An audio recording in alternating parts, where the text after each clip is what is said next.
ইতিহাস যেটা আমরা জানি, যেটা আমরা ভাবি, কিন্তু যদি সবটা সত্যি না হয়, হাজার হাজার বছর আগে মানুষ এমন কিছু তৈরি করেছে যা আজকের মডার্ন সায়েন্সও এক্সপ্লেন করতে হিমশিম খায়।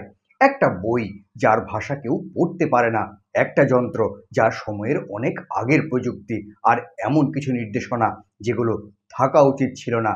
এগুলো কি সবই কাকতালীয়, নাকি আমাদের ইতিহাসের একটা বড় অংশ ইচ্ছাকৃতভাবে লুকিয়ে রাখা হয়েছে? কিছু গবেষক বিশ্বাস করেন আমাদের আগে আরও অ্যাডভান্স সিভিলাইজেশন ছিল, যাদের অস্তিত্ব সময়ের সাথে সাথে হারিয়ে গেছে। কিন্তু তারা যদি সত্যি থাকতো, তাহলে এখন তাদের চিহ্ন কোথায়? সম্ভবত আমরা ইতিমধ্যে সেগুলো দেখেছি, কিন্তু আমরা সেগুলো বুঝতে পারিনি। পৃথিবীর বিভিন্ন প্রান্তে ছড়িয়ে আছে এমন কিছু রহস্য যেগুলো আমাদের ইতিহাসকে প্রশ্নের মুখে দাঁড় করায়। এই ভিডিওতে আমরা দেখতে চলেছি ইতিহাসের সবচেয়ে অমীমাংসিত রহস্যগুলো, যেগুলো জানার পর আমরা আর আগের মতো করে ভাবতে পারবো না। ইস্টার আইল্যান্ড স্পেসিফিক ওশেনের একদম মাঝখানে একটি বিচ্ছিন্ন দ্বীপ, যেখানে দাঁড়িয়ে আছে শত শত বিশাল মুখ, নিঃশব্দে তাকিয়ে আছে দিগন্তের দিকে। এই মোয়াই মূর্তিগুলো তৈরি করেছিল রাপা নেই পিপলরা প্রায় 1000 থেকে 1500 সালের মধ্যে। কিন্তু সমস্যা হলো, তাদের কাছে কোনো অ্যাডভান্স টেকনোলজি ছিল না। তাহলে 10 থেকে 15 মিটার লম্বা এবং 80 টনের মতো ভারী পাথর তারা কাটলো কিভাবে? সবচেয়ে বড় মিস্ট্রি এখানেই। এই মূর্তিগুলো তৈরি হয়েছে এক জায়গায়, কিন্তু এগুলো রাখা হয়েছে আইল্যান্ডের বিভিন্ন জায়গায়। তাহলে এখন প্রশ্ন, কিভাবে এগুলো ট্রান্সপোর্ট করা হলো? কেউ বলে কাঠের লক ব্যবহার করে গড়িয়ে নিয়ে আসা হয়েছে, আবার কেউ বলে দড়ি দিয়ে সামনে পিছনে নড়াচড়া করে হাঁটিয়ে নেওয়া হয়েছে। শুনতে অবিশ্বাস্য, কিন্তু কিছু এক্সপেরিমেন্টে এটা পসিবল বলে প্রমাণ হয়েছে। কিন্তু আবারও প্রশ্ন, কেন এতগুলো? কেন হঠাৎ করে বন্ধ হয়ে গেল এগুলো বানানো? একসময় রাপানুই সিভিলাইজেশন হঠাৎ করেই কোলাপস করে। অনেকে বলে অতিরিক্ত রিসোর্স এবং বন ধ্বংস, কিন্তু পুরো সত্যটা আজও অজানা। মোয়ায়ের পাথরগুলো শুধু মূর্তি নয়, এগুলো এক হারিয়ে যাওয়া সভ্যতার শেষ সাক্ষী, যারা ছিল কিন্তু এখন নেই, আর তাদের রহস্য আজও বেঁচে আছে। পৃথিবীতে এমন একটা জায়গা আছে যেখানে ঢুকলে ফিরে আসার কোনো গ্যারান্টি নেই। ফ্লোরিডা, বারমুডা এবং কোস্টারিকা, এই 3টি পয়েন্ট মিলে তৈরি হয়েছে এক অদ্ভুত ত্রিভুজ, যাকে বলে বারমুডা ট্রায়াঙ্গেল। 1945 সালে 5টি ইউএস নেভি প্লেন ট্রেনিংয়ের মিশনে বের হয়, কিন্তু হঠাৎ করেই পাইলট বলে, we don't know where we are, everything look strange. তারপর সব যোগাযোগ বন্ধ, না প্লেন না ক্রু, সব কিছু যেন হারিয়ে যায় কোথাও। 1918 সাল ইউএসএস সাইক্লপস নামে একটি বিশাল জাহাজ 309 জন মানুষ নিয়ে হঠাৎ করেই ভ্যানিশ হয়ে যায়। কোনো স্ট্রেস সিগন্যাল নেই, কোনো ধ্বংসাবশেষ নেই। এটা ইতিহাসের সবচেয়ে বড় নন কামব্যাক লস। অনেক পাইলট আর সেলর রিপোর্ট করেছে তাদের কম্পাস হঠাৎ করেই ঘুরতে শুরু করে, নেভিগেশন সিস্টেম কাজ করা বন্ধ করে দেয়, যেন এই জায়গায় ফিজিক্সের নিয়ম বদলে যায়।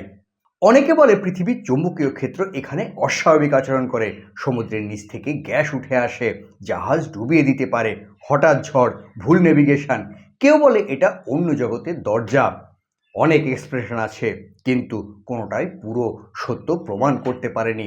বারমুডা ট্রায়াঙ্গেল এখনও সেই রহস্যময় জায়গা যেখানে মানুষ ঢোকে, কিন্তু সবাই ফিরে আসতে পারে না। ভাবুন তো, আপনি মাটিতে দাঁড়িয়ে আছেন আর আপনার পায়ের নিচে লুকিয়ে আছে একটি বিশাল ছবি, যা কিনা আপনি দেখতে পাচ্ছেন না। পেরুর নাজকা ডিজার্টের হাজার হাজার বছর আগে আঁকা হয়েছিল এমন কিছু ডিজাইন যেগুলো শুধু আকাশ থেকে দেখা যায়। এই জিওগ্রাফগুলোর মধ্যে আছে পাখি, বানর, মাকড়সা, এমনকি অদ্ভুত হিউম্যান ফিগার। কিছু ডিজাইনের দৈর্ঘ্য 200 মিটারেরও বেশি। কিন্তু প্রবলেম হলো, তখন তো এরোপ্লেন ছিল না, তাহলে তারা এত অ্যাকুরেট শেপ বানালো কিভাবে? এই ছবিগুলো মাটিতে দাঁড়িয়ে বোঝা যায় না, মানে এগুলো তৈরি হয়েছে কারোর জন্য যারা আকাশ থেকে দেখবে। কিন্তু কে? কিছু গবেষক মনে করে এগুলো তারা বা সূর্যের মুভমেন্ট ট্র্যাক করার জন্য, সম্ভবত দেবতার উদ্দেশ্যে এক ধরনের বিশাল প্রার্থনা, মাটির নিচে জলের অবস্থান বুঝতে। আবার কেউ বলে এগুলো বহির্জগতের প্রাণীর জন্য সিগন্যাল। অবিশ্বাস্য হলেও নাজকার মানুষরা খুব সিম্পল মেথড ব্যবহার করেছিল। উপরে লাল পাথর সরিয়ে নিচের সাদা মাটি বের করে ডিজাইন তৈরি করা হয়েছে, কিন্তু স্কেল আর অ্যাকুরেসি এখনও মাইন্ড ব্লোয়িং। হাজার হাজার বছর ধরে এই লাইনগুলো রয়ে গেছে ঠিক আগের মতোই। না বৃষ্টি না বাতাস কিছু এগুলোকে মুছে দিতে পারেনি, যেন কেউ চেয়েছে এই বার্তাটা আকাশ থেকে দেখা যাক। পৃথিবীতে এমন কিছু জায়গা আছে যেগুলো শুধু পুরনোই নয়, সেগুলো অজানাও। স্টোনহেঞ্জ প্রায় 5,000 বছর আগে তৈরি, যা আজও কেউ নিশ্চিতভাবে জানে না এটা কেন বানানো হয়েছে। এই পাথরগুলোর ওজন 25 টন পর্যন্ত। আর অবাক করার বিষয় হলো কিছু পাথর আনা হয়েছে প্রায় 200 কিলোমিটার দূর থেকে। স্টোনহেঞ্জ শুধু পাথর নয়, এটা পারফেক্টলি অ্যারেঞ্জ স্ট্রাকচার। প্রতিটি পাথর এমনভাবে বসানো যেন একটি প্রিসাইজ ইঞ্জিনিয়ারিং ডিজাইন। কিন্তু তখন তো কোনো মডার্ন টুলস ছিল না। সামার সলস্টিকের দিন সূর্য ঠিক এই পাথরের মধ্য দিয়েই উঠবে, মানে এটা শুধু স্ট্রাকচার ছিল না, এটা হয়তো হতে পারে এক অ্যাস্ট্রোনমিক্যাল ক্যালেন্ডার। এটা ছিল প্রাচীন মানুষের পুজো স্থান। এখানে মানুষের কঙ্কালও পাওয়া গেছে। কিছু লোক বিশ্বাস করত এই পাথরের মধ্যে হিলিং পাওয়ার আছে। কিছু মানুষ আবার বলে এটা এলিয়েন টেকনোলজির একটি অংশ, কারণ এতে নিখুঁত অ্যালাইনমেন্ট তখনকার সময়ে অলমোস্ট ইম্পসিবল। স্টোনহেঞ্জ শুধু পাথরের বৃত্ত নয়, এটা একটা প্রশ্ন যার উত্তর আমরা আজও খুঁজে পাইনি। একটা বই যার প্রতিটি পাতায় লেখা আছে অদ্ভুত প্রতীক, যা আজ পর্যন্ত কেউ ডিকোড করতে পারেনি। এটা ভয়নিচ ম্যানুস্ক্রিপ্ট, ইতিহাসের সবথেকে রহস্যময় বই। ভয়নিচ ম্যানুস্ক্রিপ্ট প্রায় 600 বছরের পুরনো। এতে আছে প্রায় 240টি পৃষ্ঠা। কিন্তু সবচেয়ে অবাক করার বিষয়, এর কোনো লেখা নন অ্যালফাবেট না। তাহলে কি এটা একটা ডিকোড ল্যাঙ্গুয়েজ, নাকি কমপ্লিটলি আননোন স্ক্রিপ্ট? এই বইতে আছে অচেনা গাছপালা যেগুলো পৃথিবীর কোথাও পাওয়া যায় না, আর আছে স্ট্রেঞ্জ হিউম্যান ফিগার, যেন এটা অন্য কোনো জগতের বই। ওয়ার্ল্ড ওয়ারের কোড ব্রেকার, মডার্ন এআই, সবাই চেষ্টা করেছে, কিন্তু কেউ এই বইটি পড়তে পারেনি। তাহলে এটা কি ইম্পসিবল কোড, নাকি একটা হারিয়ে যাওয়া সভ্যতার ভাষা, কোনো গোপন জ্ঞান যাতে লুকিয়ে রাখা আছে? অনেকের মতে পুরো বইটাই ফেক হতে পারে। আবার কেউ বলে এটা মানুষের লেখাই না। শত শত বছর কেটে গেছে, কিন্তু এই বই এখনও নীরব। হয়তো এর মধ্যে লুকিয়ে আছে এমন কিছু যা আমরা এখনও বুঝতে প্রস্তুত নই। একটা মরিচা ধরা যন্ত্র, যেটা দেখতে সাধারণ মনে হলেও এর ভিতরে লুকিয়ে আছে এমন প্রযুক্তি যা তার সময়ের চেয়ে 1000 বছর এগিয়ে ছিল। এটা অ্যান্টিকিথেরা মেকানিজম। 1901 সাল একদল ডুবুরি সমুদ্রের নিচে খুঁজে পেল একটি অদ্ভুত জিনিস, দেখতে ভাঙা ধাতুর টুকরো। কিন্তু যখন বিজ্ঞানীরা এটা পরীক্ষা করলো, তারা বুঝতে পারলো এটা কোনো সাধারণ জিনিস নয়। এই যন্ত্রের ভিতরে ছিল জটিল গিয়ার সিস্টেম, যা ক্যালকুলেট করতে পারত চাঁদ, সূর্য, এমনকি গ্রহের মুভমেন্ট, এমনকি বিভিন্ন নক্ষত্রের অবস্থানও।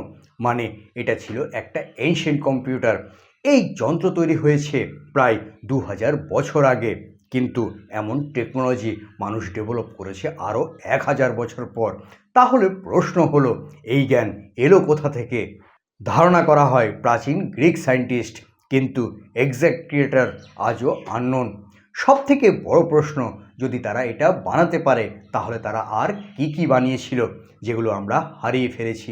অ্যান্টিকিথেরা মেকানিজম শুধু একটা যন্ত্র না, এটা একটা প্রমাণ যে ইতিহাসে এখনও অনেক কিছু অজানা, আর হয়তো আমরা সব কিছু জানি না।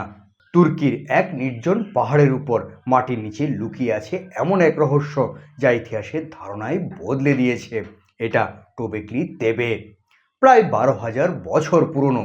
কিন্তু তখনও তো সিভিলাইজেশনই প্রপারলি শুরু হয়নি। তখনকার মানুষ ছিল হান্টার গ্যাদারার, কিন্তু তারা তৈরি করেছে বিশাল টি শেপ পাথরের স্তম্ভ, যেগুলোর ওজন প্রায় কয়েক টন। তাহলে তারা এত অর্গানাইজ স্ট্রাকচার বানালো কিভাবে?